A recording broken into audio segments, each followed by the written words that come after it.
Okay, so what we're going to look at today is we're going to look at a Dutchware double layer 1.0 hammock. This is a hammock that I bought for a friend of mine as a birthday present, and I did the suspension on it, so I ordered it without suspension, but I did order the Franke style bug net. So I'm basically doing this video to be able to send it to my friend before I mail this to him, to explain how to set it up, how it works, how the suspension I put on, which is a whoopee suspension, how that works, how you adjust it. So that's the purpose of this video. Okay, so the stuff sack is a double-sided stuff sack. This is known as a Bishop bag after somebody on hammockforums.net whose last name I believe is Bishop, or at least his username is Bishop, and he's the one that kind of popularized the concept of the double-sided stuff sack. In this case, I have inside each end of the stuff sack, I've got the suspension for the tree, which is a tree strap, and the whoopee tucked in. So we're going to set this aside and we're going to hook up the tree straps. The reason for using a strap or a tree strap is so that you don't damage the tree. If you just use rope with a hammock, the weight pulling on it damages a layer of the tree called the cambria, which will eventually cause the tree to die and make hammock camping unpopular. Especially since we're in my yard and I don't want my trees to die, we're going to go ahead and use this tree strap. What I like to do is I'll go ahead and wrap the strap around a number of times.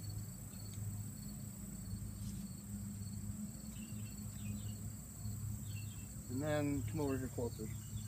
And the last thing that I do, there's a loop on one end of this strap, is I'll go ahead and put the loop, or the strap through the loop.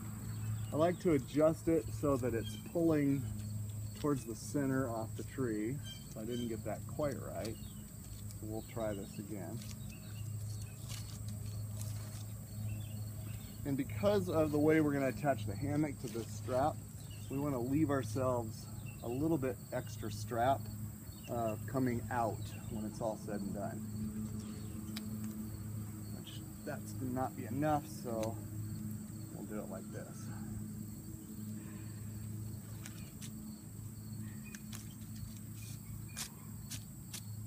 There we go. You can kind of see what that looks like.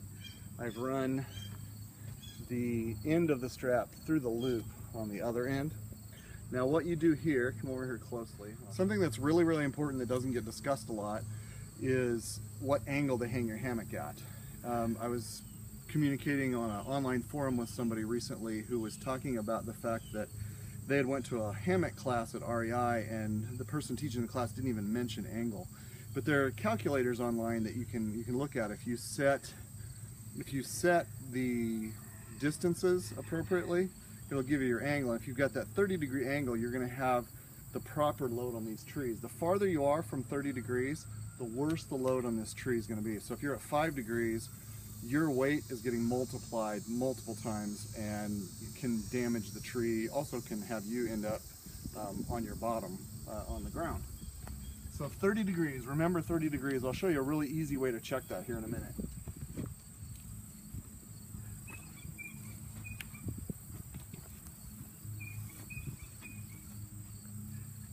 Another good idea is to set the foot end of your hammock a little bit higher than the head end. Reason for that, it's just kind of simple actually, is that allows you to not be sliding down towards your feet. Instead, it kind of tends to keep you in a comfortable position as you're in the hammock. All right, so I'm going to do the same thing. I'm going to put one of these little plastic deals in here. I'm going to fold this over, make my loop with my fingers. I don't know if you want to get a close-up of that, so I'll do it again. So, got my strap. I'm going to fold it in half. Or, I mean, if I had longer amount of strap left, I could fold it like that, whatever I want to do there. Then I'm going to stick my fingers in, create the two loops, and stuff this stick through. And then I'm going to pull it real tight, and then I'm going to remember that the rope from the hammock, the whoopee sling, is going to go here, not here. You don't want the weight of your body on this little piece of plastic. You want your weight of the body on the knot of this strap that's rated to handle that weight. So let me show you how we'll hook the hammock up. Let me grab the hammock and I'll be right back. So I have the hammock. I've got the line that comes off the end of the hammock. This is called a whoopee sling. I'll explain that in just a second. I'm going to take that whoopee sling and I'm going to put it on here. I'm going to make sure, here, look real close here. I'm going to make sure that this is resting under tension on the knot. It is not resting on this plastic. I know I said that a bunch of times, but it's important. Let's go ahead and stretch it out to the other end now. Notice how I just pull it out, but from the other end, we still have the cord here. So I can just let that sit there for a second. I know it's on the ground. If it was raining, we wouldn't want to do that. But do the same thing, making sure this rope is on the knot again. On the knot, see? It is not on here.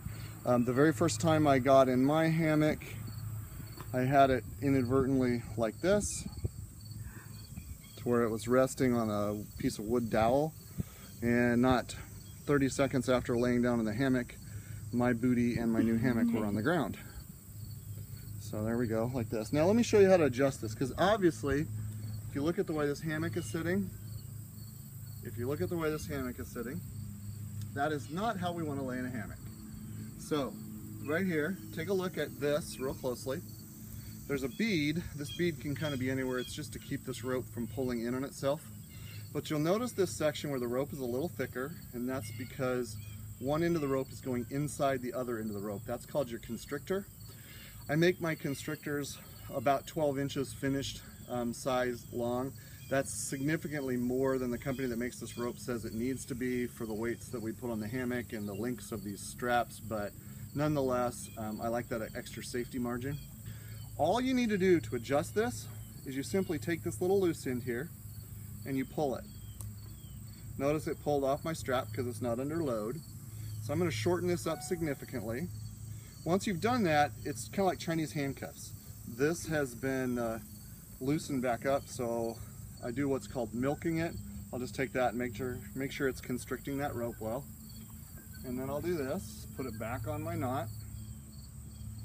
I'm going to go over to the other side. We're going to do the same thing. Just going to take the end of the rope here and we're just going to tighten this up like this until we have our hammock about where we want it. And remember, I told you the way you want it is you want a 30-degree angle. Easy way to tell that. Now if you want to get a protractor, you can do that, but real simple way is if you make the shape of a gun with your hand, that is going to be approximately 30 degrees. So that angle right there, on most people, Corrado, maybe you should have your kids do this, is going to be 30 degrees, or use the other hand. So we'll put that in here. Now I also know that this is going to be under load. It's going to come a little later, so I'm going to try this out here like this, which isn't quite 30 degrees, but I think once I'm under load, I'm going to be in good shape. Notice here what I'm calling the foot end is a little higher if you look at the whole hammock. So we're going to try this. I'm going to take my little bishop bag, my stuff sack. I'm just going to kind of run it up here. I'm going to double check. I am on the knot here. The knot's what's holding it. Let's check the other end.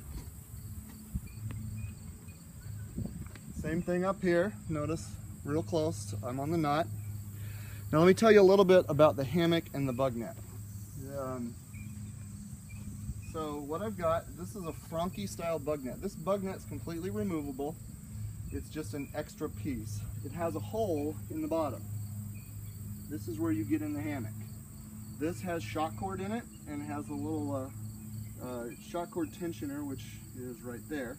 So you can adjust this based on how small or large you need, and then to set the tension, you just simply squeeze there and pull it. You know, I'm just going to leave it open because frankly, I'm not really concerned about bugs today. There aren't very many out. Plus, I treated this net with a chemical called permethrin. I soaked it in that for a couple hours, wrung it out real good, and then let it dry overnight. So mosquitoes land on that, and it should result in them not being that irritating. It should kill them. Or at least if they bite down, right? Sure, yeah. It's a neurotoxin, so supposedly it just kills them. Okay, so notice here we've got the hammock. I may have gotten it a bit tangled up while I was while I was messing with it, so let's take a look at that.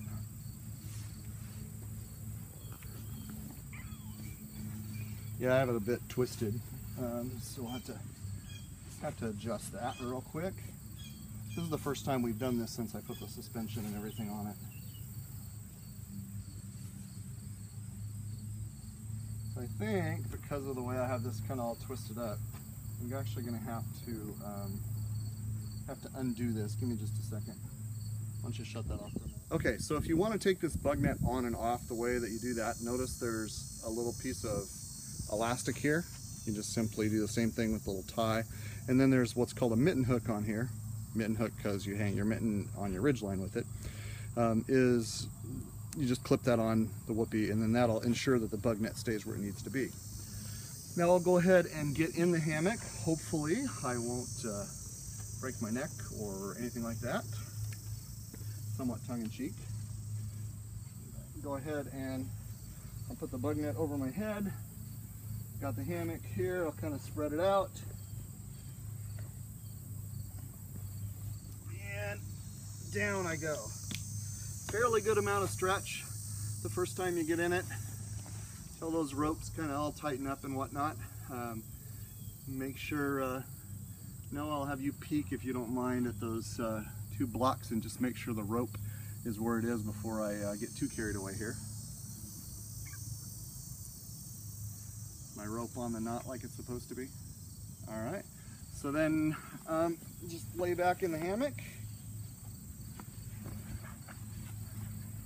This fabric will stretch out, and the idea is you lay at a bit of a diagonal angle, and it's quite comfortable. Up here we've got a ridge line, which should be relatively tight, but this ridge line is set at a preset distance. I don't know if you can see that or not. Anyway, it's set at a preset distance across here. Reason for that is that will keep the sag in your hammock consistent. You can also put a bag or something like that. They call it a ridgeline organizer on here, if you want to put your phone and that sort of stuff in. So with everything said and done here, I think I'm going to reposition a little bit, and I would lay here and take a nice nap. However, my boss can be a little difficult and probably wants me to go back to work, so here I am. Off we go. Thanks.